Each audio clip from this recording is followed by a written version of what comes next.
సీతారాముల వారికి నమస్కారములు. ఈ ప్రదేశం రామమయం, అంతా రామమయం. ఇక్కడ ఒక శబరిని నేను చూశాను ఇప్పుడే. ఆవిడ చాలా చక్కటి విజ్ఞానాన్ని చక్కగా అందజేస్తోంది శబరి. ఆవిడని చూస్తే రామాయణ కాలంలో ఉన్న శబరే జ్ఞాపకం వచ్చారు నాకు. సభకు నమస్కారం. వాసుదేవ స్వరూపులైన మీ అందరికీ నమస్కారాలు. మంత్ర సాధకులకు నమస్కారములు. మంత్ర సాధకుల గురువు గారికి నమస్కారములు. గురువుకి నమస్కారం అంటే ఈ పీఠం మీద ఉన్నవారు నాకంటే వయసులో తక్కువైనా సరే వారికి నేను నమస్కారం పెట్టాలి. గురువుకి నమస్కారములు. పరమ గురువులకి నమస్కారాలు. నా గురువు డైరెక్ట్గా నాకు 1979 నుంచి ఈరోజు వరకు నన్ను నడిపిస్తున్న గురువు మా మాస్టర్ గారు, మాస్టర్ ఈకే ఎక్రాల కృష్ణమాచార్య గారు మా గురువు. ఆయన చెప్పిన పద్ధతిలోనే నేను జీవిస్తూ ఉన్నాను. దాంట్లో నేను ధైర్యంగా చెప్పగలను ఆ విషయాన్ని. అయితే ఈ మంత్ర సాధన ఇవి ఒక ఋషి సంప్రదాయము. మొదటి నుంచి మన వాళ్ళు చెప్తున్నారు ఋషి సంప్రదాయం.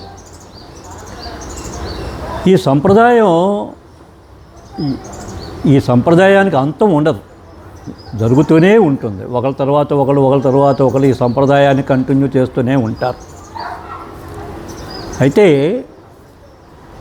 ఈ కార్యక్రమంలో మంత్రోపదేశం తీసుకోవటం, ఆ గురువు ఆ శిష్యుని గురించి పట్టించుకోకపోవడం, అలా కాకుండా శిష్యుని యొక్క ప్రోగ్రెస్, అభివృద్ధి ఎలా ఉంది, మంత్ర సాధన సాగుతుందా లేదా, ఏదైనా ఆటంకాలు ఏర్పడుతున్నాయా, దాన్ని ఎలా తొలగించాలి, అతన్ని పురోగతి ఎలా చేయాలి అనేది ఒక సైంటిఫిక్గా ఆలోచించి ఈరోజు ఈ కార్యక్రమంలో చంద్రశేఖర్ గారు ఆ పని పూర్కొని చేస్తున్నారు. ఆయన శిష్యులకి చక్కటి గైడెన్స్ ఇస్తున్నారు. పూర్వం చంద్రశేఖర్ గారు తన ఏదో కొంతమందిని కూడుకుని, కొంతమందిని ఫ్రెండ్స్ని కూర్చోబెట్టుకుని వాళ్ళ ద్వారా ఈ కార్యక్రమాన్ని మంత్రోపదేశాలని జపాలు తప్పాలు చేసేవాడు. బాగానే ఉంది. వాళ్ళేమనుకున్నా మేము పెద్దవాళ్ళమైపోయామనుకున్నారు. వాళ్ళు పెద్దవాళ్ళు అయిపోయినప్పుడు వాళ్ళ దారి వాళ్ళు కార్యక్రమాలు చేసుకుంటూ ఉంటారు, ఈయన దారి ఈయన కార్యక్రమాలు చేసుకుంటూ వచ్చారు. తర్వాత ఈయన కొంత ఎలివేట్ అయ్యాడు మనిషి. ఆ ఎలివేట్ అయినప్పుడు ఈయన తన యొక్క పద్ధతిలో వెళ్ళిపోతున్నాడు. ఎవరికన్నా కావలసిన వాళ్ళు ఆయన దగ్గరికి వస్తున్నారు. ఆయన ఎవరిని రమ్మని చెప్పటంలా, నేను నీకు ఉపదేశం ఇస్తాను కూర్చో అని చెప్పటం లేదు. మన యొక్క అవసరాలను బట్టి మనం ఆయన దగ్గరికి వెళ్తున్నాం. అంటే ఇక్కడ మర్కట కిషోర న్యాయం అనేది ఒకటి ఉంది. అంటే మనం కోతిని చూస్తే తెలుస్తుంది. కోతి ఎగిరిపోతూ ఉంటుంది, కానీ కోతి పిల్ల కోతిని పట్టుకుంటూ ఉంటుంది. కోతి పిల్ల గురించి కోతి ఎప్పుడు ఆలోచించదు, దాని దారి వెళ్ళిపోతూ ఉంటుంది. అది మర్కట కిషోర న్యాయం. అదేవిధంగా తన యొక్క సాధన తాను చేసుకుంటూ వెళ్ళిపోతూ ఉంటాడు. మన యొక్క అవసరాలు మన ఏమిటి అనే దాని గురించి ఆయన మనం వెళ్తే ఆయన ఒక మంత్రోపదేశం ఇస్తున్నాడు. ఇచ్చిన తర్వాత వదిలేస్తున్నాడా? లేదు. ఈ మంత్రం చేసిన వాడు ఎలా అభివృద్ధిలోకి వస్తున్నాడు, ఏంటి వీళ్ళ ప్రాబ్లం, ఏం చెయ్యాలి, వీళ్ళకి ఎటువంటి హెల్ప్ ఇవ్వాలి, మానసికమైన హెల్ప్ ఇవ్వాలా లేక ఆరోగ్యపరమైన హెల్ప్ ఇవ్వాలా అనేది ఆలోచిస్తూ నాతో ఎప్పుడు ఇంటరాక్ట్ అవుతూ ఉంటాడు అన్నమాట. ఏమిటి ఈ కేసు ఇట్లా ఉంది, ఆ కేసు ఇట్లా ఉంది, ఏమేస్తాం మందులు. నేను ఈ మందుల విషయంలో గొప్ప అని మటుకు కాదు. అది ఒక విషయం చెప్తాను. మానవ చాలని అన్ని విషయాలు నాకు తెలుసు, హోమియోపతి అంతా నాకు తెలుసు అంటే నేను గ్యారెంటీగా పత్రానికి వెళ్ళిపోతాను. నాకు ఏమీ తెలియదు. నేను ప్రయత్నం చేస్తూ ఉంటాను. నేను ప్రయత్నం చేసి చెప్తానయ్యా అని చెప్తూ ఉంటాను. చెప్తున్నాం. అయితే ఏంటంటే మా ఉద్దేశాలు ఆ ఎదుటి వ్యక్తి సుఖంగా, ఆరోగ్యంగా, ఆనందంగా జీవించాలి అనే ఉద్దేశమే కానీ మాలో ఏ స్వార్థం లేదు, నాలో కానీ ఆయనలో కానీ. కాబట్టి మేము ఏమి చేస్తున్నా ఒక మంచిగానే వారి యొక్క అభివృద్ధి కోసమే మనం తంటాలు పడుతున్నాం. కాబట్టి మా శక్తి వాళ్ళలో కూడా ప్రసరిస్తుంటుంది. ఇవాళ ఒక మెడిసిన్ ఒకటి ఇస్తున్నామంటే కొంత ధ్యానం చేస్తాం, చేయకుండా మందు ఇవ్వటం కుదరదు. నా లెవెల్లో నేను కొంత ప్రయత్నం చేశాను. అయ్యో పాపం ఆ పేషెంట్ ఇట్లా అయిపోతున్నాడే, ఏం చేస్తే బాగుంటుంది, ఇంకేమైనా మంచి మందులు ఇద్దామా, మళ్ళీ ఒకసారి కూర్చొని అహోరాత్రాల పుస్తకాలు పుచ్చుకుని రాత్రి 12-1 గంట అయినా పుస్తకాలు కూర్చొని ఆ కేస్ స్టడీ చేస్తూ ఉంటా. ఎందుకు? వాడు హ్యాపీగా ఉండాలి, నాకు వాడి దగ్గర నుంచి నేనేమి కోరను. అలాగే ఇక్కడ కూడా మర్కట కిషోర్ న్యాయంలో వెళ్ళిపోతూ ఉంటాం, శిష్యులు పట్టుకుంటూ ఉంటారు గురువు గారిని వాళ్ళ యొక్క అవసరాలను.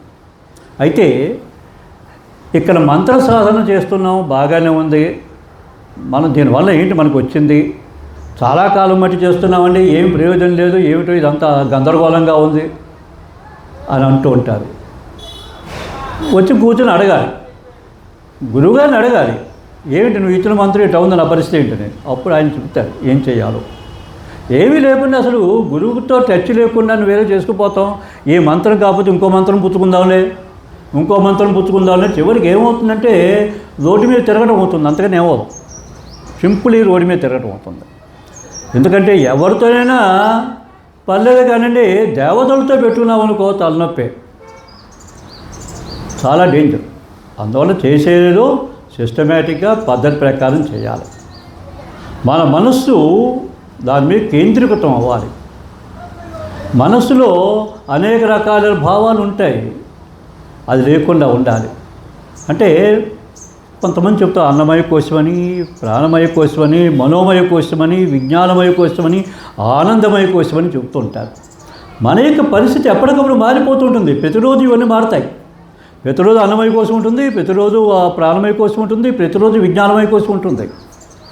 ఆనందమయ కోసం మటుకు టచ్ అవ్వదు. ఆనందమయ కోశంలో ఆత్మే స్వరూపం, ఆత్మే. అంతేగాని నేను ఎవరు లేను, నేను ఆత్మ అంతే, భగవంతుడు నేను ఒకటే.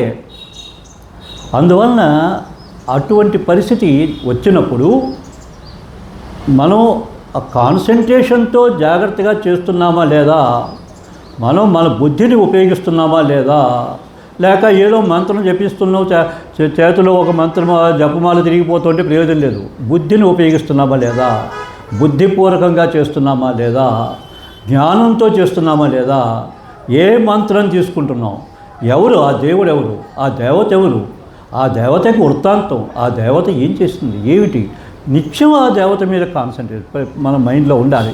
పడుకున్నప్పుడున్నా, నిద్ర లేస్తున్నా, ఏ పని చేస్తున్నా సరే మైండ్లో అది ఉండాలి. మనం గుర్తించగలిగి ఉండాలి. ఇంకోటి, మనం చాలా సాధకులం అవ్వచ్చు, కానీ ఒకసారి గుర్తించలేకపోవచ్చు. దీనికి నేను ఒక చిన్న ఇన్సిడెంటు చెప్తా. ఒక ఆయన ఉన్నాడు, ఆయన పెద్ద ఆయనే, ఏదో సమస్యలు వచ్చాయి, తలకాయ నొప్పిగా ఉందని గొడవ చేస్తూ ఒకసారి ఆయన ఏదో హోమం పెట్టుకున్నా, ఏవో చేసుకున్నాడు, అంత అయిపోయింది, బాగానే ఉంది.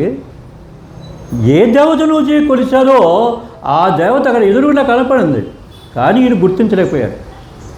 తర్వాత గుర్తించాడు, ఆహా అయ్యో నేను మర్చిపోయానే ఈవిడా అంటే.